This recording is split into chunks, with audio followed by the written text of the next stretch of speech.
Today on Author's Note, we're joined by Wall Street Journal, New York Times, and USA Today best-selling authors Stephanie Dray and Laura Kamoie, known for historical fiction that reimagined the lives of Revolutionary-era women.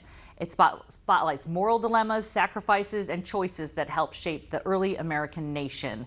So I was talking to you guys in the break. I read your Alexander Hamilton, I had a real Alexander Hamilton phase of my life. And your book came up and I devoured it.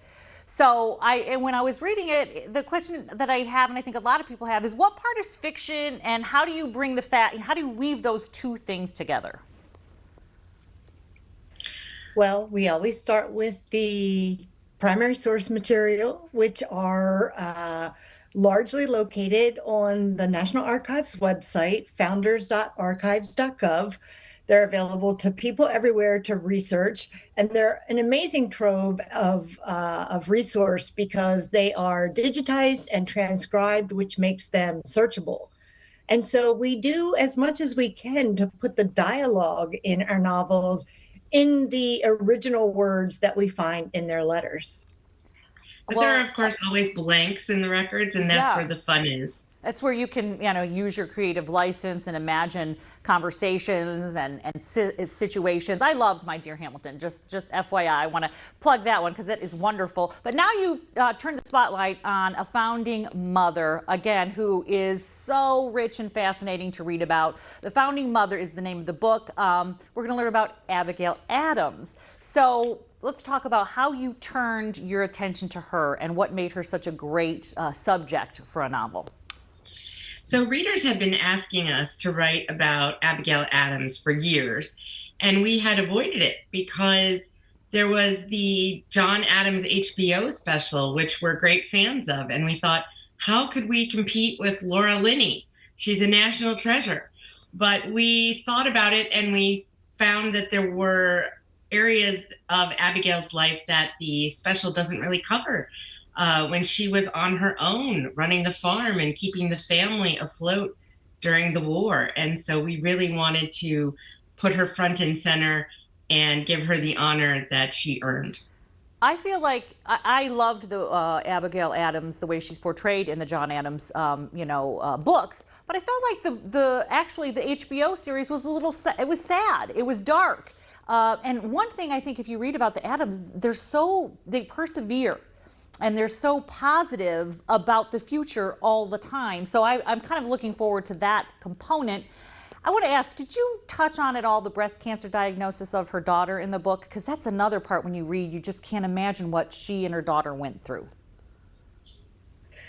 We absolutely did. I mean, a lot of this novel is centered around the theme of motherhood. Abigail as the mother to her four children who survived to adulthood, and Abigail as the mother giving birth to a new nation.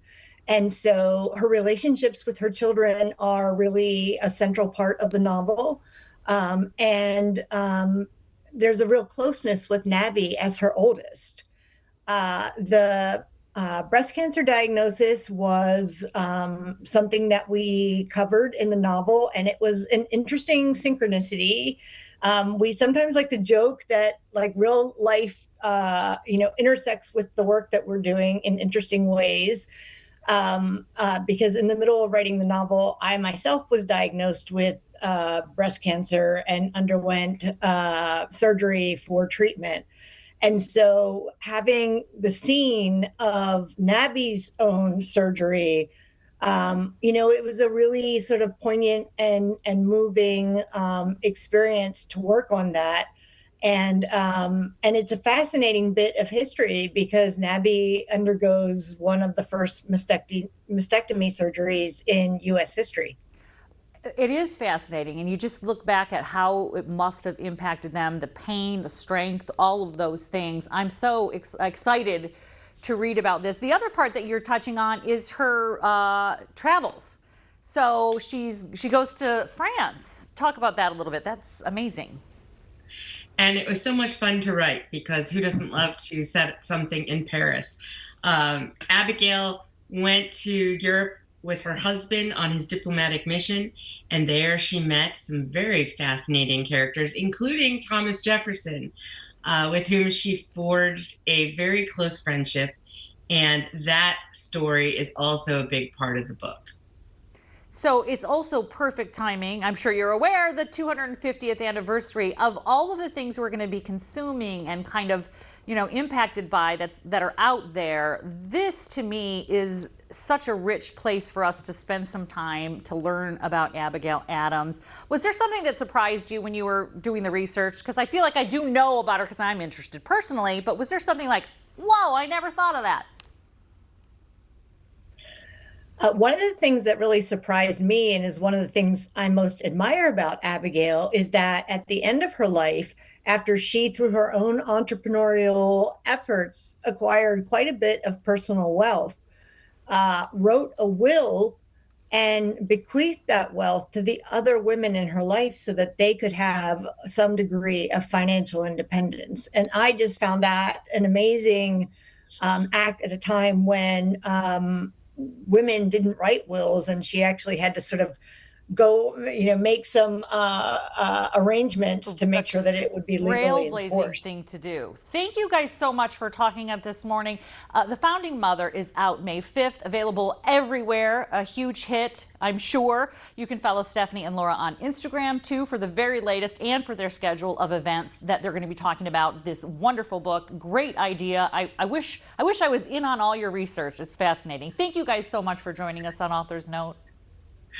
Thank you. Thank you. All right, after the break, we're going to steal the deal all the way from Put-in-Bay.